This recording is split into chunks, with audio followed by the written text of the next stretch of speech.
All right, we're going to continue on with the C's here. Now, the next one is called Catharsis, Catharsis. My problem with this being here is that, as far as I'm concerned, it should start with a K, and it's a Greek word, and there's not really a lot of soft C's or G's in some of these classical languages. So it is pronounced catharsis, not satharsis.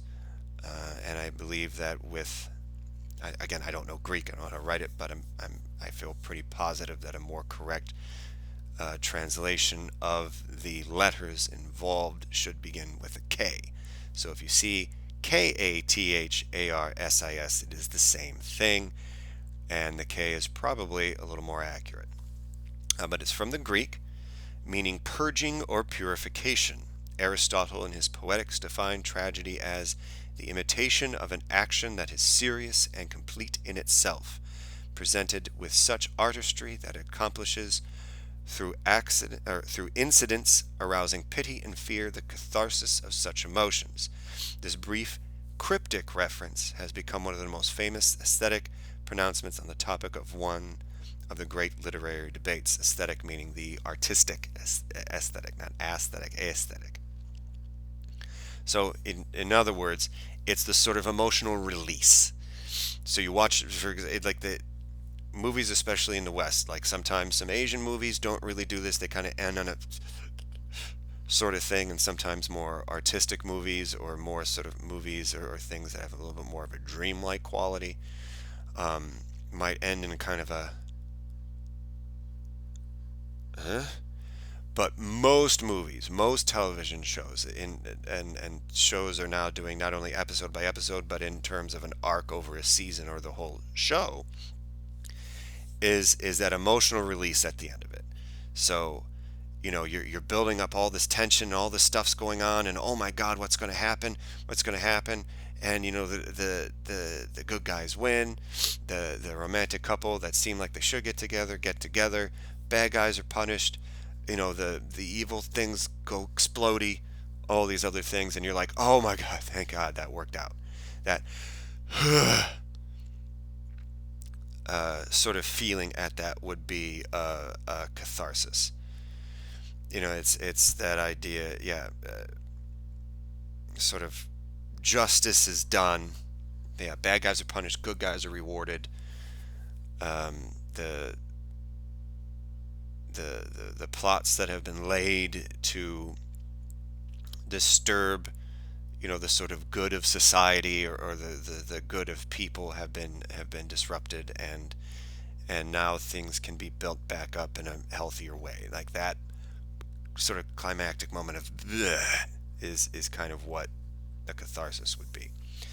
In view of Plato's opinion that the art's irrational appeal has destabilizing effect on society, Aristotle may have been arguing to the contrary, that tragedy purges the spectator of intense feelings that interfere with the exercise of reason, or that experiencing profound emotions in a theatrical context allows a pleasurable, safely contained release of strong passions. They've even said that scientifically, reading, especially if you're reading fiction, things like that, actually can increase people's empathic and compassionate qualities to it, because you start putting yourself in the shoes of the character that you're reading, character or characters that you're reading about, and you start increasing your emotional, sort of compassionate, empathic capacities that way. Or, as some suggest, he may have been referring not to the audience at all, but to the characters working out powerful emotions within the drama. Commentators have also proposed variously that the violence and sorrow depicted in tragedy are intended to harden the spectator to the realities of life and drive out the soft feelings of fear and pity. That pity for the fall of a noble character makes us fear for our own weak selves, and thus inspires us to purge ourselves of destructive impulses, or that these purgative emotions restore the natural harmony disrupted by the events depicted in tragedy. So there, again, that idea of in the times they're writing about in Greek times, tragedy sort of had a sad ending, comedy had a happy ending. It wasn't necessarily like comedy like, oh, this is a laugh riot, through the whole thing. No, it was more sort of like, oh, this has a, oh, people live, for one thing. But with tragedy a lot, there's the idea of hubris, which is the overweening pride. So much pride in yourself that it can destroy nations to a certain extent. The idea of, the gods and the fates have things set up in this certain way, and people by their choice are going to be like, no, I'm going to do this way, my way. This is going to be different. I'm going to try and say no to fate. I'm going to try and say no to the gods. This isn't going to happen that way. And then when it does happen that way, people are like, oh crap, I should have listened. And then the idea is, what they're saying in that second part there is that the people who are watching this is mostly talking about old Greek plays. Well, people really weren't literate back in the day. The printing press was still hundreds and hundreds and 1,000 and some hundreds years away at this point in time. So, it was like, oh, they tried to say no to what the fates and the gods are trying to do, and they got toe up from it. Let me not do that and learn from this. So it has sort of originally that sort of aspect to it as well in more modern times, and you'll see it. Again, I come from a certain level of theater background. They'll talk about it as the idea of that emotional release, that idea of,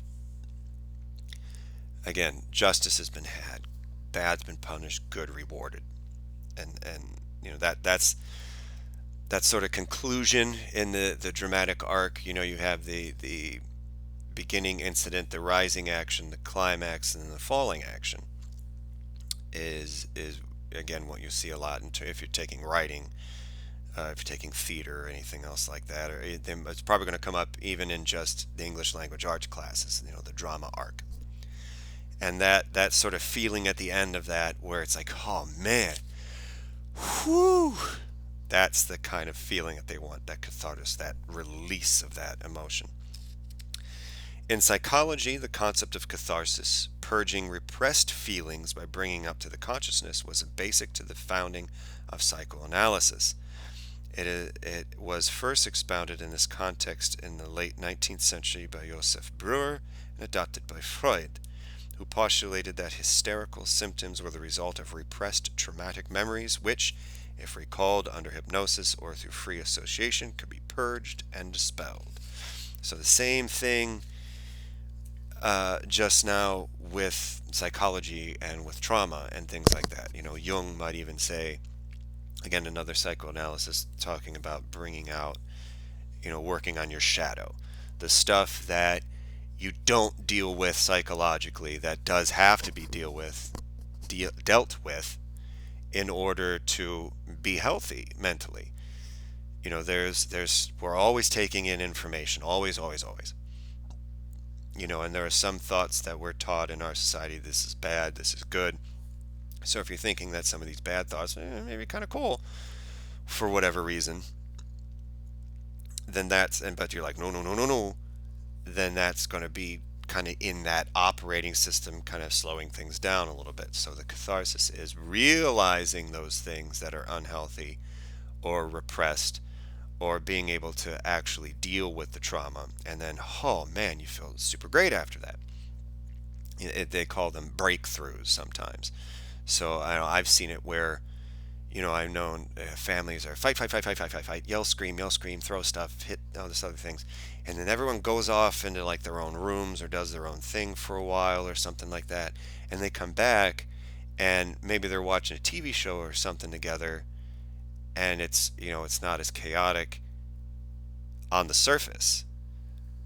But eventually that's going to then be brought up again. All that stuff's going to come up again. And it might be just like, who didn't, someone put all the dishes in the dishwasher, they put soap in it, but they didn't hit start. Who the F? And then stuff gets thrown and it comes back again. And you're like, all I did is forget to turn on the dishwasher. No, no, no, no, no, no. It wasn't just you forgot to turn on the dishwasher. It was all this other stuff. It's just building up. So if you personally have a 1 to 10 scale, and 8, 9, 10 are blowing up, and negatively impulsive behaviors and things like that, it should take a while to get there. But if you have a lot of these repressed things, you're not letting them out, things aren't being released and dealt with, you might be constantly operating at a 6 or 7. So you're always kind of on that threshold of freaking out. It takes very little for now that 6 or 7 to become 8 or 9, as opposed to a lot going into that. So that catharsis, being able to deal with the stuff that isn't super healthy in us, our thoughts, our feelings, things that have happened to us in the past, things we've thought about doing, all these other things, those can't or aren't either unwilling or unable to be dealt with. That's going to cause now dis-ease. That sort of troubled water sort of thing is going to come up. So we're going to switch gears a little bit here and go into, because the next thing I want to get in, the next couple of things I want to get into can all be kind of lumped together. So I'm going to kind of throw this as a curveball with this here, is chaos theory. So if you've ever watched, especially the original Jurassic Park, or read it, book is very good. The movie's one of those that I have practically memorized. So, chaos theory is a collection of ideas that approaches to the study of complex systems whose behavior resists description by linear equations. Linear equations being cause and effect, 1 to 2 to 3 to 4. Chaotic complex systems are seen as nonlinear, with effects out of proportion to their causes. So if your cause is you buy a packet of Oreos, and the effect is now the cat knocks over the garbage can in the middle of the night. It's like, it doesn't seem to be linearly linked, but there could be a link with that.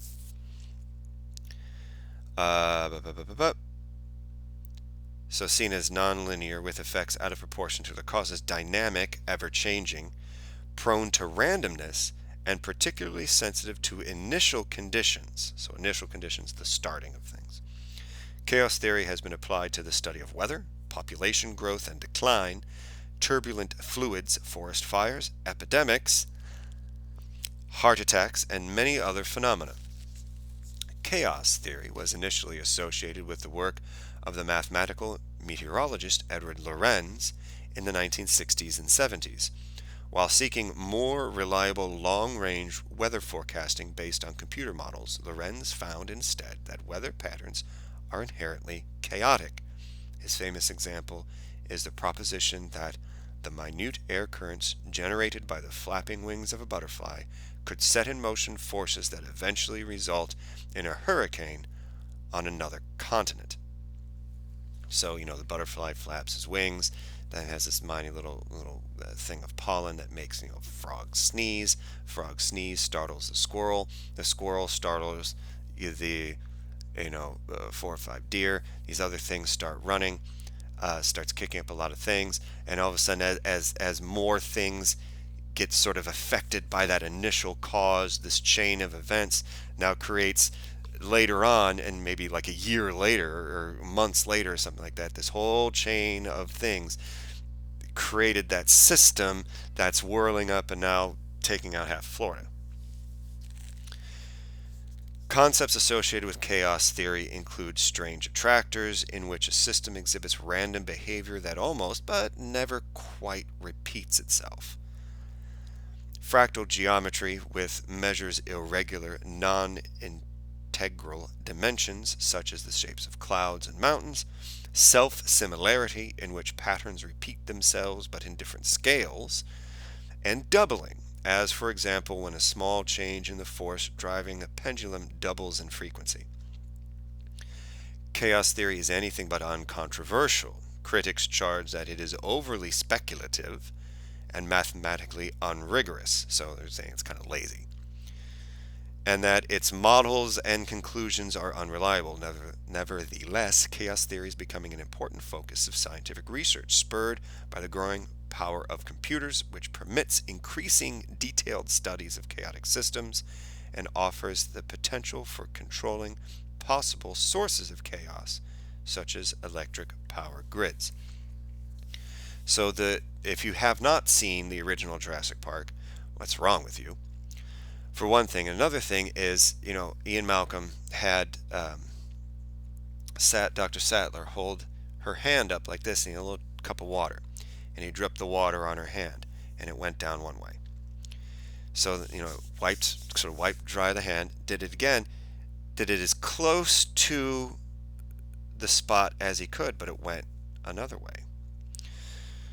So even though it was the same action, even though they're on a bumpy car, so that's a condition of change, his own maybe the drip the little drop of water he had on his finger might have been right here dead center one time, but slightly to one side another. The own inconsistencies in his fingers, the inconsistencies in his blood flow into the hand, the minor imperfections in her skin as well. If there's the little hairs on the hand, on the arm, and everything like that. Again, her blood flow, the truck moving, and all these things created a vastly different result. And you can plan for a certain amount of those variables, but you're never going to be able to plan for all the variables. You're never going to be able to dismiss all the variables as well. Now, if we start getting into quantum physics and everything as that, now the very idea of you observing the phenomenon or the experiment, or you have any thought towards that experiment at all, is changing outcomes with that as well, which are some things you might not be able to plan for. Hence, chaos theory. So those are kind of a little bit of we get a little bit of science, a little bit of philosophy, psychology, and history, and with that as well. So a little yin and yang there for you.